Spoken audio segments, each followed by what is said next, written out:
The reason for us going through 400 years of the worst slavery known to man, 300 years of chattel slavery. Chattel slavery means you weren't even a human being. We weren't even human beings. We had absolutely no rights at all. Chattel slavery means if I beat up a chair that I bought in front of a cop, he won't say anything to me because the chair don't have rights. Chattel slavery made you merchandise and furniture. Chattel slavery was a complete dehumanization, and somebody has to pay for that. And I think we are wise enough to know who is going to pay for that. This is the beginning of the payment, the payback. It's truth.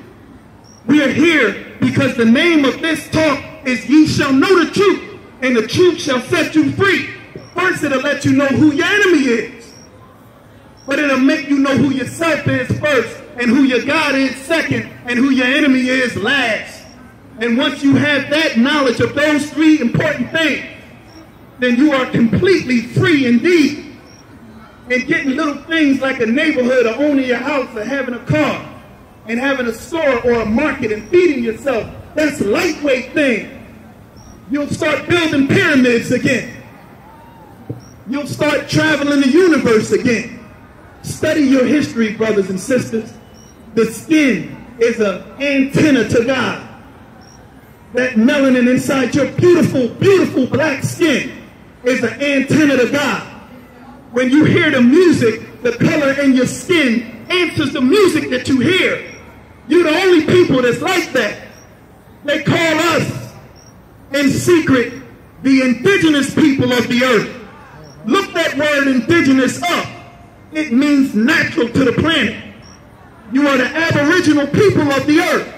Look that word up. It means you first. It means God with his hands made us. And once God makes something, nobody can outdo what God did. Look these words up. Look up native. Native means that whatever particular tribe you're from, you were the first one in that tribe. So I just gave you three names that the wicked ones who run this world today, they can't go by those names, brothers. No European can call himself Aboriginal and be telling the truth. No European, I don't mean this in any kind of harm, we here to tell the truth. No European can call himself indigenous, because you cannot be natural to an environment and burn up in that environment.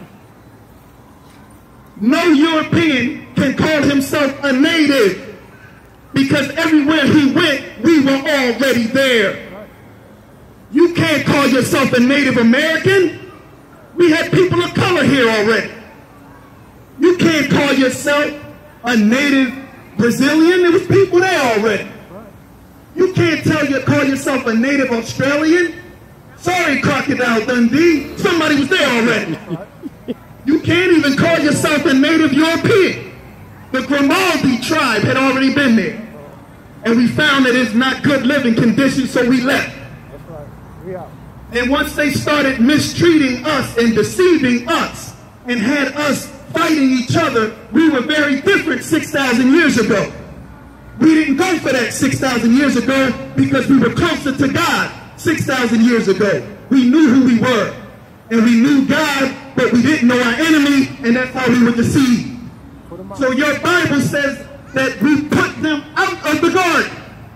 Well, when we put them out of the garden, where did we send them? 6,000 years ago. The garden being between Iraq and Iran. Right on your map. Northern Arabia. We sent them 2,200 miles north into the Caucasus Mountains region, between the Black Sea and the Caspian Sea. And then we built a wall called the Great Wall of the Caucasus. It still stands to this very day.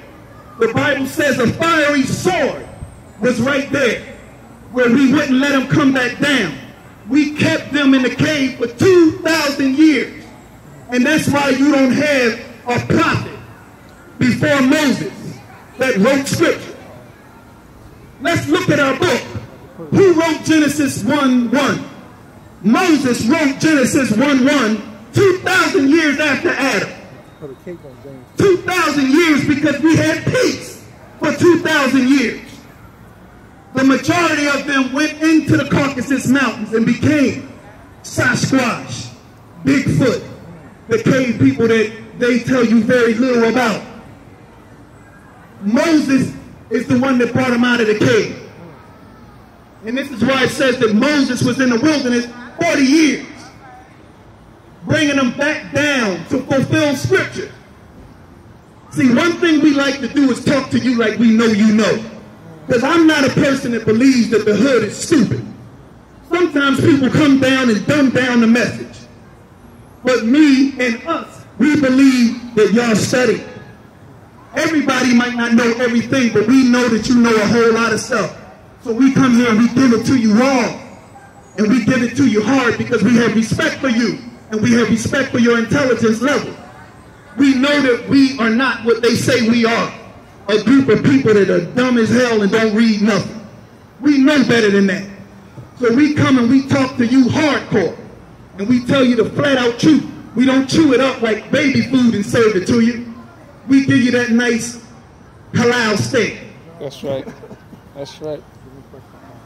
But back to what we were saying about the trick, or not, but the fact that we forced them into the cave.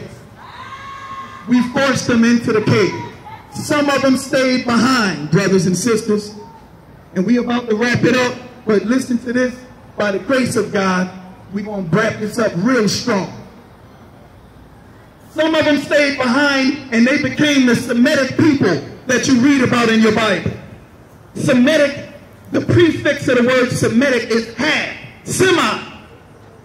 So the ones who stayed behind, they were the Semites in the areas of the original people, not really starting trouble because they weren't strong enough to start trouble, but they still had their influence. So you got 2,000 years of a tricky negative influence. And that's what they did right in the wilderness, not in the wilderness, but in our Holy Land. But the bulk of the Europeans were in the cave. And because God said the older would serve the younger, this is in Genesis chapter 25. Genesis 25. Jacob and Esau inside the womb of Rebekah, their mother. Rebekah means Mecca. Rebekah is a place. In certain languages you say Mecca. The Holy Land is where all of this took place. But it said that they were jousting in the womb, fighting in the womb. Don't you know that the fight that was going on 6,000 years ago is the same fight that goes on with you every single day and me every single day? What is the fight? The fight is your nature to do right. Holy Quran chapter 30 verse 30. And then the nagging pull of disobedience and sin. And that forms a cross right in your human body. And the Mahdi will break the cross. This is one of the attributes or one of the jobs of the Mahdi. To break the cross and kill the swine. It ain't just talking about chains that we wear, gold cross. It's talking about the struggle between good and evil inside every man and woman. That must be broken. And the Mahdi will break that. And then it's the pig. It ain't talking about killing no swine, going around killing a bunch of pigs. But it's talking about a dirty appetite. That you like to hear foolishness and you like to do foolishness. The Mahdi will get your mind so powerful and fill it up with our God, Allah. And if you call him Yahweh, like we said, call him what you want. Allah has the best of names, but you'll be filled up with him. And once you're filled up with the power of Allah, you won't want to hear nothing ridiculous. If it ain't got nothing to do with us getting better as a people, you don't even want to hear it. If it ain't got nothing to do with slaying that devil, you don't even want to hear it. But we are so thankful to Allah that we know that a fight is coming. And we want to be found fighting the one that cowardly fights us. He won't even come here and fight us himself. But I want to reveal to you, by the grace of Allah and by his permission, who your real enemy is. So every single time Allah blesses us to be before you, I must say, if you come over here and we show unity right here, I guarantee they will be right at these gates trying to break up what we started. We don't want nobody breaking up no love that we have for our people. We want our people to stand for Allah. Stand for Jesus if that's who you follow. Stand for Muhammad, because Jesus and Muhammad is trying to do the will of Allah. But we don't argue over little things. Little things keeps us from doing big things. And that's why they keep us with this trivial mess. But inside the womb of Rebekah, Jacob and Esau was in the womb. And Jacob, Esau, who represents us, came out first. And this is for my Hebrew Israelite brothers. I hope you're here so we can get a quick question and answer. But Esau comes out first, and like the serpent that the Bible talks about in the 3rd chapter of Genesis, Jacob grabs onto the heel of his brother, showing you who he is. Tricky. One of his names is heel grabber. The serpent was to bite the heel of the woman. Right there in the book of Genesis.